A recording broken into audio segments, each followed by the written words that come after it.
우리가 알고 있는 성경 인물 가운데 요셉이라고 하는 사람이 있습니다. 요셉은 하나님을 경외하는 자였고 이집트를 심각한 기근에서 구했던 영웅이었습니다. 그러나 우리가 읽은 출애굽기 말씀은 그런 요셉을 전혀 알지 못하는 왕이 등장했다고 합니다. 이집트에서 왕은 보통 바로, 그러니까 파라오라고 불리는 신이었습니다. 그는 절대 권력을 가진 자였기 때문에 사람 목숨 하나 정도는 눈 깜빡하지 않고도 없앨 수 있는 자였습니다. 그러나 그런 파라오도 두려워했던 것이 있었는데 그것은 히브리 민족이 끊임없이 많게 늘어나는 숫자였습니다. 그래서 그는 히브리 민족을 폭력과 억압으로 다스리기 시작을 했습니다. 그러나 그럼에도 불구하고 하나님은 히브리 민족이 계속 번성하게 은혜를 주셨습니다. 어느 날 파라오는 히브리 민족의 산파 둘을 부릅니다.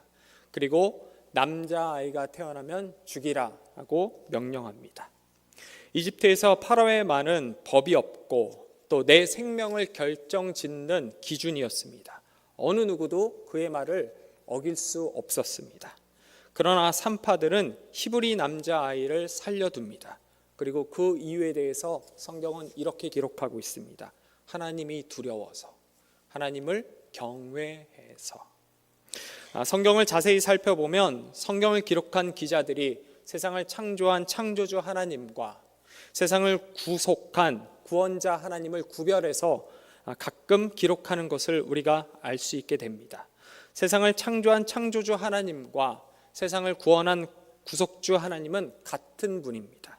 그러나 믿지 않는 사람들에게는 창조주 하나님은 보이지만 구속주 그리스도는 보여지지 않습니다. 히브리 산파들이 고백한 하나님은 세상을 창조한 하나님입니다. 다시 말하면 히브리 산파들은 하나님을 믿지 않는 사람이었습니다. 말씀을 준비하면서 가장 먼저 들었던 생각은 왜 창조주 하나님을 아는 히브리 산파 이야기를 여기에 집어넣었을까 하는 것이었습니다. 1990년대 일요일 밤에라는 프로그램이 있었습니다. 여러분 다 기억하시나요? 이거 아시면 최소 아재라고 합니다. 옛날 사람이라고 하더라고요. 당시 유명했던 코너 가운데 하나는 양심냉장고였습니다. 양심냉장고는 코미디언 이경규와 방송국의 스태프들이 숨어서 새벽 시간에 자동차들이 신호를 지키는지 안 지키는지를 보는 코너였습니다. 많은 차량이 신호를 무시한 채 쌩쌩 달렸습니다. 그런데 티코 아시죠 여러분? 경차 티코 한 대가 정확하게 정지선을 지킵니다. 이에 코미디언 이경규와 스태프들이 다급히 그 차량을 붙잡았고 인터뷰를 합니다. 코미디언 이경규 씨는 신호를 지킨 운전자에게 이렇게 질문했습니다. 왜 신호를 지키셨나요? 그때 운전자는 아주 어눌한 말로 그냥 늘 지켜요라고 대답을 했습니다. 그분이 말투가 어눌했던 것은 지체 장애인이었기 때문입니다. 몸이 정상적인 사람은 아무도 신호를 지키지 않았는데 몸이 불편한 사람은 신호를 지켰습니다. 여러분 누가 정상인일까요? 지금의 청년들은 이런 상황이 이상하게 생각하고 여겨질지도 모르겠지만 여러분 그 당시까지만 해도 우리나라 사람들은 정말 무질서했습니다. 어떤 분이 그러시더라고요. 요즘 중국인을 보면 1980년대 그리고 90년대 대한민국 사람을 보는 것 같다고. 여러분 제가 명절에 TV를 봤거든요. 근데 90년대 80년대 뉴스를 이제 보여주는 장면이 있었는데 여러분 과관이었습니다. 고속도로에 자동차가 막히니까 갓길에 봉고차를 세워 넣어서 안에서 뭐 하는가 봤더니만 코펠에 라면을 끓여 먹고 있습니다. 이거 우리나라 얘기예요. 눈이 많이 내리니까 그 옆에서 썰매 타는 친구랑 스키 장비를 꺼내갖고 길바닥에서 타는 사람들이 있더라고요. 그리고 휴게소에서는 아예 돗자리를 펼쳐놓고 화투를 치고 있습니다. 제가 그거 보면서 와 이거 정말 과가아니다. 이게 대한민국이었지. 우리 중국 욕하면 안 돼. 그런 생각이 들었습니다. 여러분 근데 혹시 그거 아시나요? 그 옛날 그 당시에 그렇게 아주 무질서했던 대한민국 사람들 가운데 유일하게 신뢰받던 사람들이 있었습니다. 누굴까요? 교회 다니는 사람들. 여러분 저는 목격자거든요. 저희 교회 선생님 중 한 분, 청년인데 중학교만 나오셨어요. 근데 장로님이 교회 다닌다는 것 하나만으로 학력 보지 않고 자기 회사에 데려가 스카우트 하셨어요. 저는 목격자예요. 저는 옛날에 이런 아주 진기한 장면을 목격한 사람이었습니다. 몇 해 전에 제가 여러분 라오스에 간 적이 있습니다. 당시 저희 형이 라오스에서 저희 형님이 한전에 있거든요. 그래서 라오스에서 발전소 건설로 근무하고 있었고 조카 둘이 국제학교를 졸업식을 코앞에 두고 있던 터라 제가 겸사겸사 라오스에 가게 됐습니다. 여러분, 라오스에는 두 가지 특징이 있는데 하나는 공산국가라는 것, 그리고 다른 하나는 여느 동남아시아들처럼 오토바이를 많이 타고 다닌다는 것입니다. 그래서 라오스는 태어나면서부터 신분과 직업이 결정되어 있습니다. 내가 아무리 머리가 나빠도 우리 부모님이 고위 관리자면 그 사람은 나중에 고위 관리자가 돼요. 내가 아무리 머리가 뛰어나서 아인슈타인 같다가 하더라도 우리 부모님이 신분이 낮으면 그 사람은 그냥 하루 벌어 하루 먹는 인생으로 전략합니다. 그게 라오스예요. 어느 날 라오스의 한 어머니가 딸을 오토바이에 태우고 등교시키는데 맞은편에서 오는 버스하고 충돌하게 됩니다. 딸의 머리가 깨졌고요. 바닥에 그 딸 머리 피가 흥건해요. 여러분, 그때 그 어머니가 할 수 있었던 것은 딱 하나, 부채질밖에 없습니다. 우리가 생각할 때 왜 부채질밖에 없을까라고 이상하게 여길 수도 있지만 여러분, 라오스는 그런 국가입니다. 사람들을 존귀하게 여기지 않는 그런 국가예요. 요즘 미국이나 영국을 두고 우리는 선진국이라는 표현을 잘 사용하지 않는 것 같습니다. 그럼에도 불구하고 미국이나 영국과 같은 국가를 언급할 때 우리 무의식에는 그래도 선진국이지 하는 생각이 아마 좀 있지 않나 싶습니다.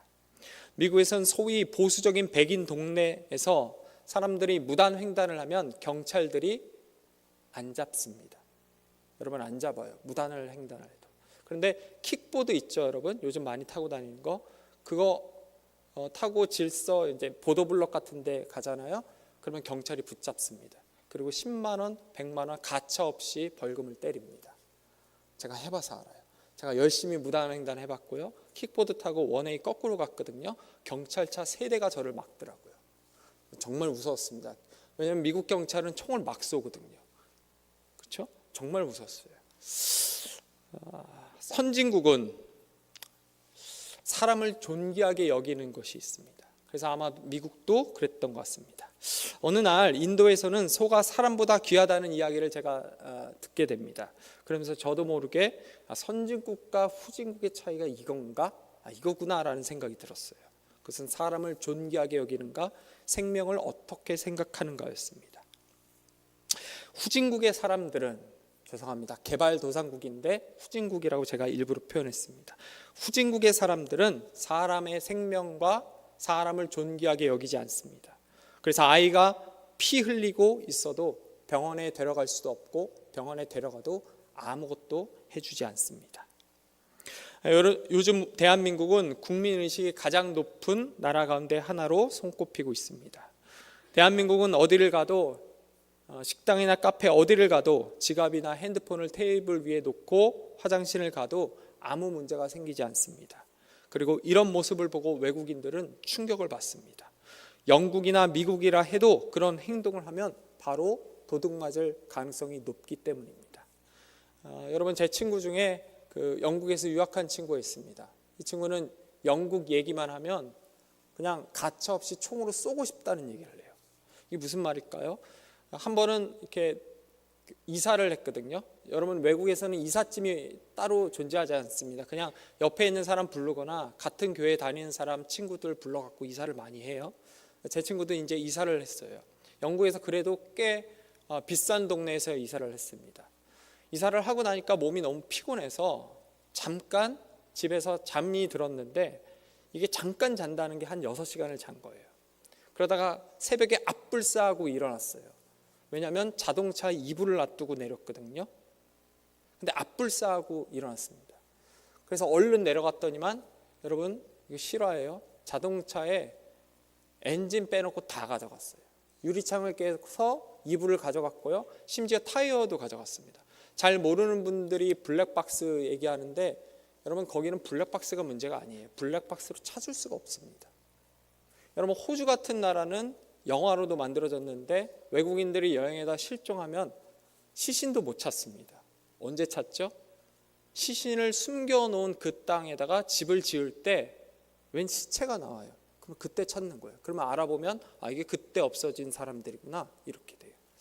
이게 선진국인가? 가끔 그런 생각을 합니다. 그래서 여러분 외국에서 온 사람들이 우리나라 사람들을 보면 야 정말 국민의식 수준 높다 이런 얘기를 합니다. 이렇게 높아진 국민의식을 가진 사람들이라 할지라도 여러분 유일하게 대한민국 사람들이 못 믿는 불의의 사람들이 있습니다. 누굴까요? 일본 사람일까요? 푸틴이 있는 러시아? 누굴까요? 안타깝게도 교회 다니는 사람들입니다. 아마 여러분이 이 이야기 많이 들으셨을 거예요. 90년대까지만 하더라도 학벌도 보지 않고 교회 다니면 믿을만해 했던 사람들이 교회 다니는 사람이었습니다. 근데 오늘날 대한민국 사람들이 가장 못 믿는 사람 가운데 한 사람으로 교회 다니는 사람을 뽑습니다. 히브리 산파들은 눈에 보이는 파라오의 명령을 거부했던 사람입니다. 히브리 산파들이 파라오의 명령을 거부한 것은 눈에 보이지 않는 하나님을 더 두려워했기 때문입니다. 그러나 히브리 남자아이들이 태어난 이유는 단지 히브리 산파들 때문만이 아닙니다. 히브리 남자아이들이 태어날 수 있었던 진짜 이유는 아주 오래전 하나님이 아브라함에게 한 약속, 내가 너로 큰 민족을 이루겠다는 약속 때문이었습니다. 하나님은 그 약속을 지키기 위해 히브리 산파를 통해 히브리 남자아이들을 살린 것입니다. 오늘날 교회는 세상 사람들에게 있어서 손가락질 당하는 수준이 되었습니다. 그러나 교회가 여전히 소망인 것은 하나님의 신실한 약속 때문입니다. 세상은 과거에도 그랬고 앞으로도 교회 다니는 사람들을 향해서 성도를 향해서 손가락질 할 것입니다. 그러나 여러분 세상 사람들이 바로와 같이 우리를 억압한다 할지라도 우리가 두려워할 필요 없고 여전히 교회가 소망이다라고 얘기할 수 있는 것은 우리의 모습이 아니라 우리를 창조하시고 우리를 선택하시고 자신의 약속에 대해서 항상 신실한 하나님 때문입니다. 우리가 우리 자신을 볼 때에 믿을 만한 것이 하나도 없는 것이 여러분 성경이 우리를 향해서 하고 있는 얘기입니다. 우리 자신 정직하게 보면 믿을 만한 게 하나도 없어요. 그럼에도 불구하고 우리는 누군가에 있어서 롤 모델이 될 수 있고 또 우리 전체는 교회로서 누군가에 있어서 소망이 됩니다. 그 이유가 뭐죠? 하나님이 우리를 향해서 신실함을 약속했기 때문입니다. 히브리 민족들은 바로에 의해서 없어질 민족이었습니다. 근데 하나님은 자신의 약속을 지키기로 결정하십니다. 여러분 그 약속이 세상의 그 무엇보다도 큰 것입니다. 여러분 성경을 보면 항상 등장하는 주제가 있습니다. 세상이냐 하나님이냐는 거예요. 히브리 민족은 여러분 히브리 산파는 히브리 민족이 아니었어요. 그냥 남자아이를 죽여도 됐습니다. 세상으로 보면 성경에는 나와 있지 않지만 바로가 아마 이런 얘기를 했을 거예요. 너 남자아이들 다 죽이면 내가 자리 하나 줄게. 여러분 그 세상에서 다 얘기하잖아요. 그런데 히브리 산파는 그 바로의 명령을 목숨을 걸고 버립니다. 지키지 않아요. 그 지키지 않았을 때 그들에게 떨어지는 상 아무것도 없습니다. 그냥 다른 민족 살린 것밖에 안 돼요. 그렇죠? 근데 히브리 민족은 딱 하나 이유 때문에 파로의 명령을 버립니다. 뭐죠? 하나님이 두려웠기 때문입니다. 믿지 않는 사람도 자신의 양심에 따라서 창조주 하나님을 향해서 두려움을 인식하고 기억합니다. 여러분 우리 모두는 세상을 창조하고 구속한 구원자 하나님을 아는 성도입니다. 여러분 성도가 이제부터 해야 될 게 그럼 뭐가 있을까요? 간단해요. 제가 했던 것과 달리 신호 잘 지키고 무단횡단하지 않고 그리고 킥보드 타고 거꾸로 가지 않고 이런 작은 움직임입니다. 여러분 작은 움직임을 통해서 씨앗이 다시 뿌려집니다. 씨앗이 다시 뿌려지면 때가 됐을 때 하나님은 열매를 맺게 하고 그 열매를 통해서 다시 영광 받으실 겁니다. 기도하겠습니다.